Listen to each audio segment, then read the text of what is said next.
ಒಂದೂರಲ್ಲಿ ಒಬ್ಬ ಹೀರೋ ಇರ್ತಾನೆ. ಆ ಹೀರೋ ನಂತರ ನೋಡೋಕ್ಕೆ ಸೇಮ್ ನಂತರನೇ ಇರ್ತಾನೆ. ಆ ಹೀರೋಗೆ ಹೀರೋಯಿನ್ ಚಿಂತೆ. ಯಾಕಂದರೆ ಹೀರೋಯಿನ್ ಇಲ್ಲ, ಇವನು ಹೀರೋ ಅಲ್ಲ. ಹೀರೋಯಿನ್ ಹುಡ್ಕೊಂಡು ಅಲ್ದಾಡ್ತಾ ಇರ್ತಾನೆ, ಅಲ್ಲಿಂದ ಇಲ್ಲಿಗೆ, ಇಲ್ಲಿಂದ ಅಲ್ಲಿಗೆ, ಆ ಊರು ಈ ಊರು, ಮಸಣ ಸುಡ್ಗಾಡು ಶುಂಠಿ ಅಂದ್ಕೊಂಡು ಅಳ್ದಾಡ್ತಾ ಇರ್ತಾನ. ಒಂದು ದಿವಸ ಒಂದು ಊರಿಗೆ ಹೋಗ್ತಾನೆ. ಊರಿಗೆ ಹೋದ್ಮೇಲೆ ಅಲ್ಲಿ ಸುಮಾರು ಥರದ ಹುಡುಗಿರನ್ನ ನೋಡ್ತಾನೆ. ಅದರಲ್ಲಿ ಒಂದೇ ಒಂದು ಡಿಫ್ರೆಂಟ್ ಆಗಿರೋದನ್ನ ಹುಡುಗಿನ ಆರಿಸಿ ಅವನ್ನ ರಾಣಿ ಮಾಡ್ಕೊತಾನೆ. ಇವನು ಹೀರೋ, ಅವಳು ರಾಣಿ, ಇಬ್ಬರು ಸೇರಿ ಹೀರೋ ರಾಣಿ ಆಗುತ್ತೆ. ಆಯಿತಾ?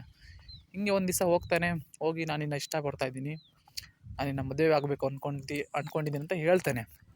ಆಗ ಹೀರೋಯಿನ್ ಏನಂದಿರ್ತಾಳೆ, ಹೌದಾ ಅಂತ ಹೇಳಿ, ನೀವು ಏನು ಮಾಡ್ಕೊಂಡಿದ್ದೀರಾ, ನೀವು ಎಲ್ಲಿ ಕೆಲಸ ಮಾಡ್ಕೊಂಡಿದ್ದೀರಾ, ನೀವು ಯಾವ ಥರ ಇದ್ದೀರಾ, ನಿಮ್ಮ ಮನೆ ಕಡೆ ಹೆಂಗೆ, ನಿಮ್ಮ ಫ್ರೆಂಡ್ಸ್ ಸರ್ಕಲ್ ಹೆಂಗೆ, ಅದು ಹೆಂಗೆ ಇದು ಹೆಂಗೆ ಅಂತ ಹೇಳಿ ಕೊನೆಗೆ ಬ್ಯಾಂಕ್ ಬ್ಯಾಲೆನ್ಸ್ ಹೇಳಿ, ಕೊನೆಗೆ ಇವನ್ನೆಲ್ಲ ನಂದು ಇಷ್ಟಿದೆ ಅಷ್ಟಿದೆ ಅಂತ ಎಲ್ಲ ಹೇಳಿ ಆದಮೇಲೆ ಇವನು ದೊಡ್ಡ ಕುಳ ಇರಬೇಕು ಅಂತ ರಾಣಿ ಒಪ್ಕೋತಾಳೆ. ಆ ರಾಣಿಗೆ ಗೊತ್ತಾಗತ್ತೆ. ಆವಾಗ ಮದುವೆ ಆಗಿ ಬರ್ತಾಳೆ, ಇಷ್ಟಪಟ್ಟು ಅಲ್ಲೇ ದೇವಸ್ಥಾನದಲ್ಲಿ ಮದುವೆ ಆಗಿ ಬಂದು ಆವಾಗ ಗೊತ್ತಾಗತ್ತೆ ಮನೆಗೆ ಬಂದಾಗ, ಇವನು ದೊಡ್ಡ ಕುಳ ಅಂತ. ಬರ್ತಾಳೆ ಮನೆ ಹತ್ರ, ದೊಡ್ಡ ಅರಮನೆ. ಆ ದೊಡ್ಡ ಅರಮನೆಯಲ್ಲಿ ಪಕ್ಕದಲ್ಲಿ ಒಂದು ಗುಡಿಸಲು ಇರುತ್ತೆ. ಆ ಗುಡಿಸಲೇ ಇವನ ಮನೆ.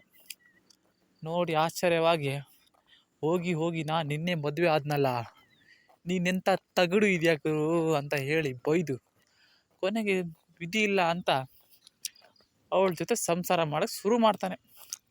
ಆಮೇಲೆ ಗೊತ್ತಲ್ಲ, ಕೈಗೆ ಬುಟ್ಟ ಹಿಡ್ಕೋ ಟಾಟ ಅಂದ್ಕೊಂಡು ಜೀವನ ಮಾಡ್ತಾ ಮಾಡ್ತಾ ಮಾಡ್ತಾ ಒಂದು ದಿವಸ ಇವರಿಬ್ಬರು ಮಾತಾಡ್ಕೋತಾರೆ.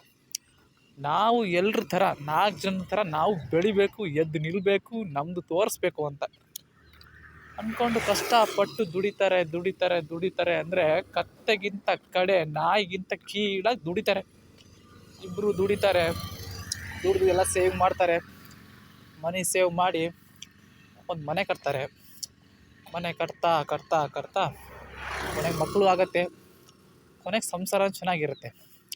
ಹಂಗೆ ಜೀವನ ಅಂಡರ್ಸ್ಟ್ಯಾಂಡಿಂಗ್ ಮಾಡ್ಕೊಂಡು ಹೋದರೆ ಜೀವನ ಸಿಗ್ತದೆ. ಇಲ್ಲ ಅಂದರೆ ಸಿಗೋದೇ ಇಲ್ಲ, ಚಿಪ್ಪೆಗತಿ ಆಮೇಲೆ.